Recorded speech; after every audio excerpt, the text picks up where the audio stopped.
Hello friend, welcome to my YouTube channel. आज मैं आपको बताने वाला हूँ महाभारत होने का सबसे बड़ा क्या कारण था। सिर्फ इन 4 कारणों से हुआ था महाभारत। वीडियो को जानने के लिए वीडियो के अंत तक बने रहिए। प्रत्येक के घर में महाभारत होना चाहिए। महाभारत को पंचम वेद में कहा गया है। यह ग्रंथ भारत देश के मन प्राण में बसा हुआ है। यह भारत की राष्ट्रीय गाथा है। अपने आदर्श स्त्री पुरुषों के चरित्र से भारत के जनजीवन को यह प्रभावित करता रहा है। इसमें सैकड़ों पात्रों, स्थानों, घटनाओं तथा विचित्रताओं व विडंबनाओं का वर्णन है। महाभारत युद्ध के यूं तो कई कारण गिनाए जा सकते हैं, लेकिन भली भांति विचार करने के बाद यह सिद्ध हुआ है कि ये 4 कारण नहीं होते तो महाभारत युद्ध कभी होता ही नहीं। इससे पहले हमने भीष्म की भूल आपको बताई थी।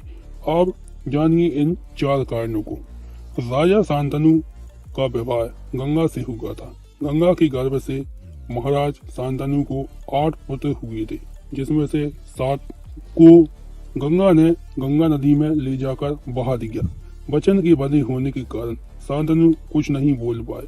जब गंगा का 8वां पुत्र हुआ और वह उसे भी नदी में बहाने के लिए ले जाने लगी तो राजा शांतनु से रहा नहीं गया और उन्होंने इस कार्य को करने से गंगा को रोक दिया। गंगा ने कहा, राजन, आपने अपनी प्रतिज्ञा भंग कर दी है, इसलिए अब मैं आपके पास नहीं रह सकती। इतना कहकर गंगा वहां से अंतर्ध्यान हो गई। महाराज शांतनु ने अपने उस पुत्र को पाला पोसा और उसका नाम देवव्रत रखा। देवव्रत की किशोर अवस्था में होने पर उसे हस्तिनापुर का युवराज घोषित कर दिया। यही देवव्रत आगे चलकर भीष्म कहलाए। अब जब गंगा चली गई तो एक दिन शांतनु यमुना के तट पर घूम रही थी कि उन्हें नदी में नाव चलाते हुए एक सुंदर कन्या नजर आई। शांतनु उस कन्या पर मुग्ध हो गए। महाराज ने उसके पास जाकर उससे पूछा कि हे देवी, तुम कौन हो? उसने कहा, महाराज, मेरा नाम सत्यवती है और मैं निषाद कन्या हूँ। महाराज उसके रूप यौवन पर रीछकर उसके पिता दास राज के पास पहुंचे और सत्यवती के साथ अपने विवाह का प्रस्ताव किया। इस पर धीवर ने कहा, राजन, मुझे अपनी कन्या का विवाह आपके साथ करने में कोई आपत्ति नहीं है, किंतु मैं चाहता हूं कि मेरी कन्या के गर्भ से उत्पन्न पुत्र को ही आप अपने राज्य का उत्तराधिकारी बनाएं, तो ही यह विवाह संभव हो पाएगा। निषाद के इन वचनों को सुनकर महाराज शांतनु चुपचाप हस्तिनापुर लौट आए और मन ही मन इस दुख से घुटने लगे। महाराज की इस दशा को देखकर देवव्रत को चिंता हुई। तब उन्हें मंत्रियों द्वारा पिता की इस प्रकार की दशा होने का कारण पता चला तो वे निषाद के घर जा पहुंचे और उन्हें निषाद से कहा कि निषाद, आप सहज अपनी पुत्री सत्यवती का विवाह मेरे पिता शांतनु के साथ कर दें। मैं आपको वचन देता हूँ कि आपकी पुत्री के गर्भ से जो बालक जन्म लेगा वही राज्य का उत्तराधिकारी होगा।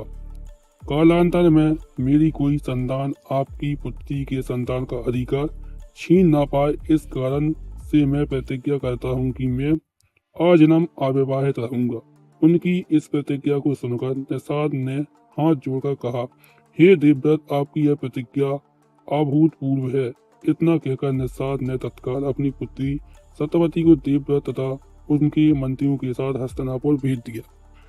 सत्यवती के गर्भ से महाराज शांतनु को विचित्रगढ़ और विचित्रवीर नाम के 2 पुत्र हुए। चित्रागढ़ की युद्ध में मृत्यु हो गई। तब विचित्रवीर को सिंहासन मिला। उसकी 2 पत्नियां अंबालिका और अंबिका थी, लेकिन विचित्रवीर को दोनों से कोई संतान नहीं हुई और वह भी चल बसा।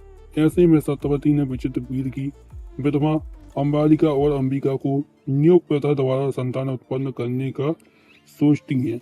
भीष्म की अनुमति लेकर सत्यवती अपने पुत्र वेदव्यास द्वारा अंबिका और अंबालिका के गर्भ से यथाक्रम धृतराष्ट्र और पांडु के नाम के 2 पुत्र को उत्पन्न करवाती है। सत्यवती के पुत्र वेदव्यास माता की आज्ञा मानकर बोले, माता, आप उन दोनों रानियों से कह दीजिए कि मेरे सामने से निर्वस्त्र होकर गुजरे, जिससे कि उनका गर्भ धारण होगा। सबसे पहले बड़ी रानी अंबिका और फिर छोटी रानी अंबालिका गई, पर अंबिका ने उनके तेज से डरकर अपने नेत्र बंद कर लिए, जबकि अंबालिका वेद व्यास को देखकर भय से पीली पड़ गई। वेद व्यास लौटकर माता से बोले, माता, अंबिका को बड़ा तेजस्वी पुत्र होगा, किंतु नेत्र बंद करने के दोष के कारण वह अंधा हुआ। जबकि अंबालिका के गर्भ से पांडु रोग से ग्रसित पुत्र पैदा होगा।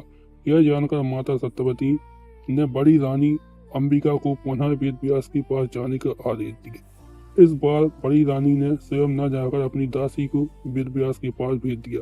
दासी बिना किसी संकोच के वेद व्यास के सामने से गुजरी। इस बार वेद व्यास ने माता सत्यवती के पास आकर कहा, माते, इस दासी के गर्भ से वेद वेदांत और परांगत अत्यंत निधिवान पुत्र उत्पन्न होगा।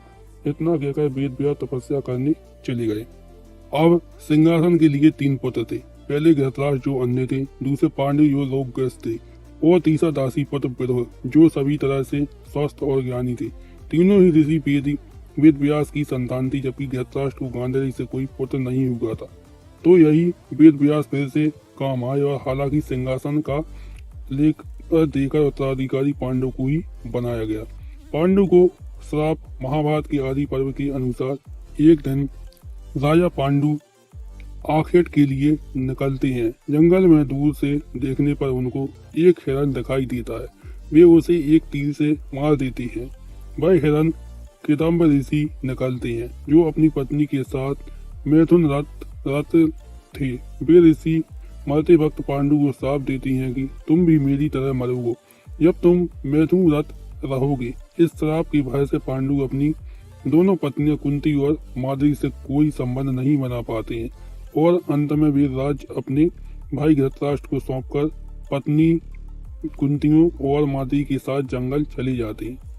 यदि यह श्राप नहीं होता तो पांडु के पुत्र होते और उनको ही राज सिंहासन का अधिकार स्वतः ही मिल जाता।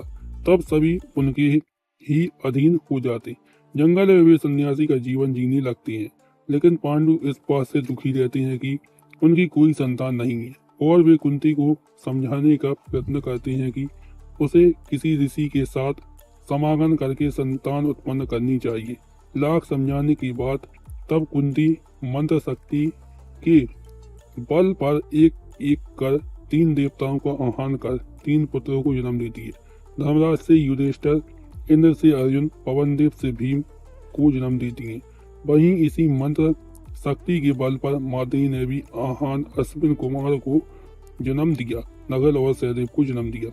इसका मतलब यह है कि पांडु पुत्र असल में पांडु पुत्र नहीं थे।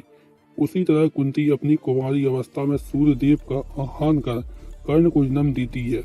इस तरह कुंती के 4 पुत्र और माद्री के 2 पुत्र मिलाकर कुल 6 पुत्र हुए। एक दिन वर्षा ऋतु का समय था और पांडु माद्री वन में विहार कर रहे थे।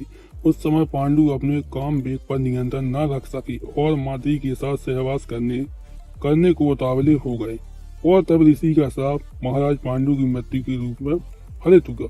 माद्री पांडु की मृत्यु बर्दाश्त नहीं कर सकी और उनके साथ सती हो गई। यह देखकर पुत्रों के पालन पोषण का भार अब कुंती पर आ गया था। उसने अपने मां के जाने की बजाय हस्तिनापुर का रुख किया।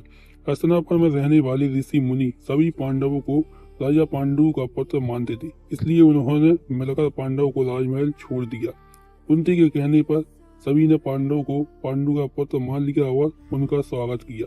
राजमहल और कुंती का सामना गांधारी से हुआ। दोनों में अपने अपने पुत्र को अधिकार दिलाने में होड़ शुरू हो गई। तीसरा कारण धूत कीड़ा। चलो मान भी ले कि उपरोक्त बताए गया सब कुछ हो गया था, तब भी महाभारत युद्ध को होने से रोका जा सकता था यदि धूत क्रीड़ा का आयोजन नहीं होता। राजभवन में कौरवों और पांडवों के बीच धूत क्रीड़ा यानी चौसर खेलने को अनुमति देना भीष्म की सबसे बड़ी भूल थी। वो चाहते तो ये क्रीड़ा रोक सकते थे, लेकिन चौसर के इस खेल ने सब कुछ पलट कर रख दिया। यह महाभारत युद्ध का टर्निंग पॉइंट था। भीष्म की इजाजत देने के बाद युधिष्ठिर ने द्रौपदी को दांव पर लगाकर दूसरी सबसे बड़ी भूल की थी, जिसके कारण महाभारत का युद्ध होना और भी पुख्ता हो गया था। युधिष्ठिर ने अपने भाइयों और पत्नी तक को जुए में दांव पर लगा दिया। अनजाने ही युद्ध और विनाश के बीच बोए थे।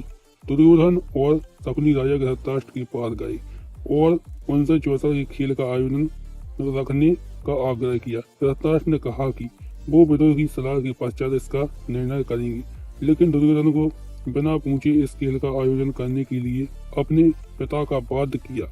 अंत में धृतराष्ट्र को उनकी बात माननी पड़ी और उसे चौसर के खेल में आयोजन की घोषणा करवाई। विदुर को जब इस बात का पता चला तो उन्होंने धृतराष्ट्र को बताया कि इस खेल से हमारे कुल का नाश हो जाएगा, लेकिन पुत्र प्रेम में धृतराष्ट्र कुछ नहीं बोले। भीष्म पितामह भी चुप रहे। धृतराष्ट्र ने विदुर को युधिष्ठिर को खेल का न्योता देने को भेजा। चौथा कारण, दुर्योधन द्वारा श्री कृष्ण का प्रस्ताव अमान्य करना।